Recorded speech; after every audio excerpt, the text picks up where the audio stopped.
Back for more, are you?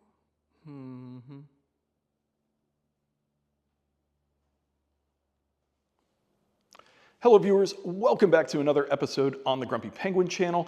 If you haven't subscribed yet, I'm gonna ask you, please hit that subscribe button now so that you can continue to support my channel, support me, and see more of builds like this radical.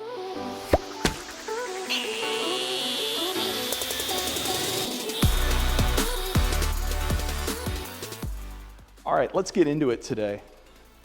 First things first, we're gonna be working on cooling today. So it's not that complicated of a system. Basically, we're gonna need some 1-inch aluminum tubing that I've bought from our local metal vendor. I've got a handful of silicone joiners, 90s, 45s, and straights. I've got a header tank right over here. And I think the most difficult part of this today is going to be getting this header tank mounted up.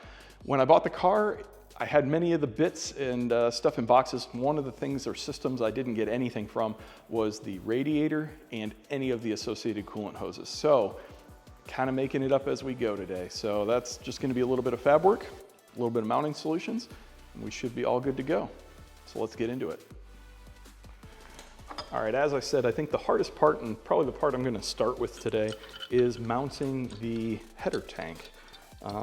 Additionally, mounting the water pump is also a little difficult, but this will be one of the challenges today. And I think what I'm gonna do, I think that's gonna work best for lightness and simplicity, is to use these little mounts I found on Amazon and just simply bolt that up to a T-bolt clamp. It gives me a little bit of freedom of movement this way. This will rotate, and this of course will spin. This will spin. There's like lots and lots of adjustment to get this kind of in place. The only trick is it has to, obviously, because it's a header tank, has to be the highest part of the engine, so it has to be at least level with where the water is going to be, water jacket's going to be going through the head, and that way there's no bubbles or any kind of trapped air in the system. And then just coming up with some kind of an overflow solution. But yeah, let's start by getting this mounted and going from there.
And this is the part of the build where I like to impart my wisdom of we are not building a piano. This is silicone joiners, this is aluminum tube, and it's just plumbing. All it is moving water.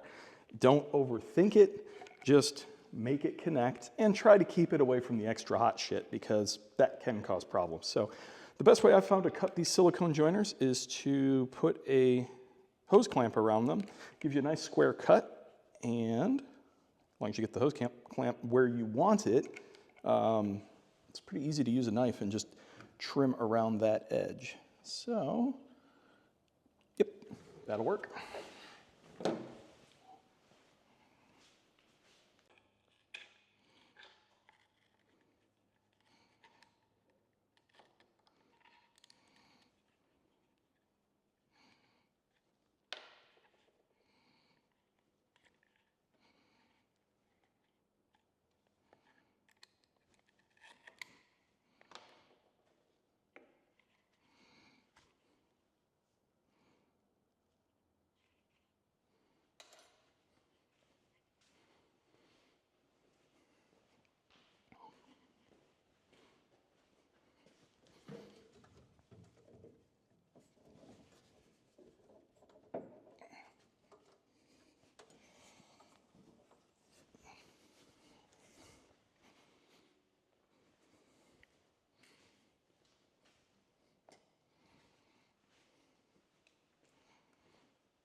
All right, so for this next part, I'm pretty excited to show off a cool little tool I found on Amazon.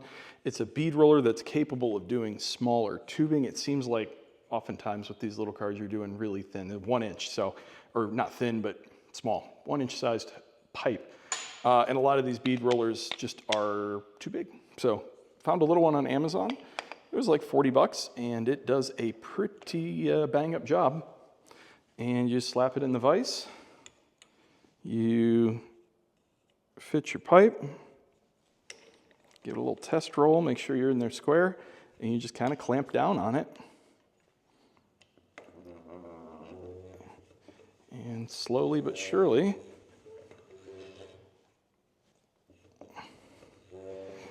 form a nice bead.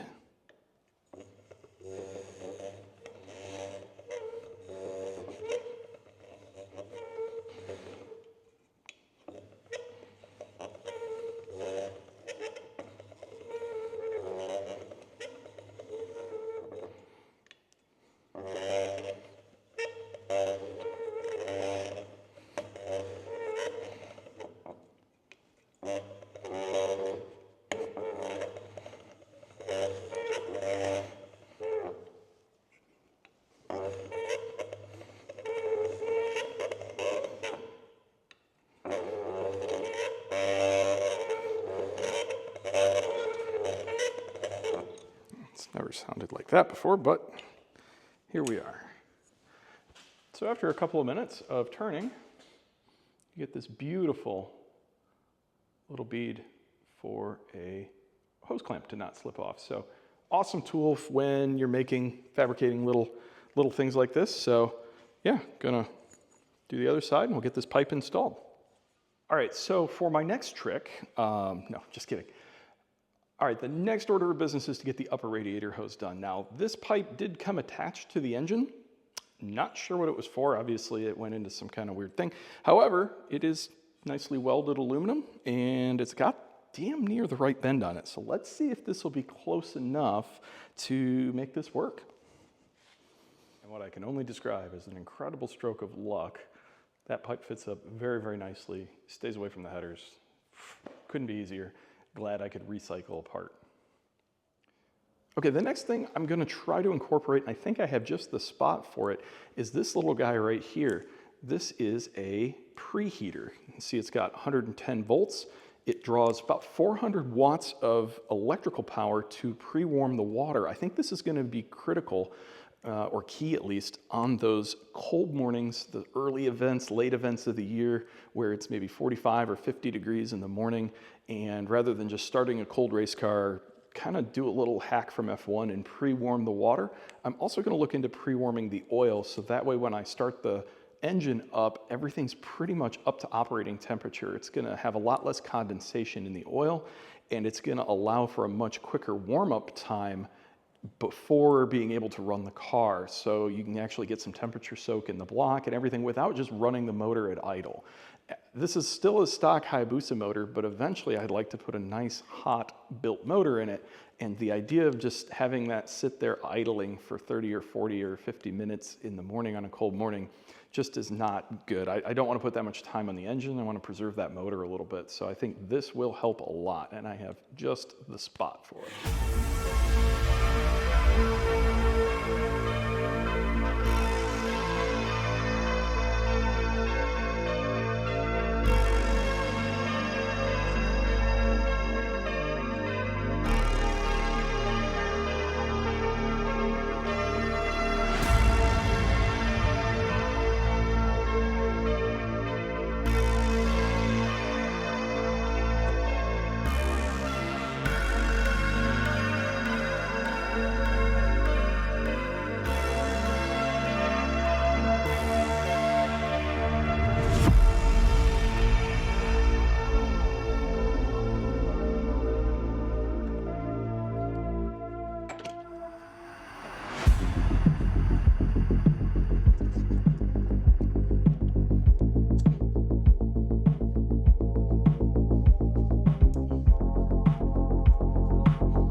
All right, viewers, that's gonna wrap it up for today's video. The water system is complete, or at least most of it. I had a small, let's be honest, a major snafu with my 3D printer last night.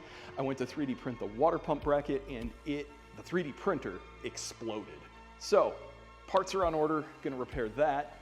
Print out a final water pump bracket, get it installed. It may move that pump just 1/4 of an inch or so with that bracket, but it won't really affect where those silicone hoses are. So I'm not too worried about it, but the rest of the system is complete. I am freaking excited. I am pumped.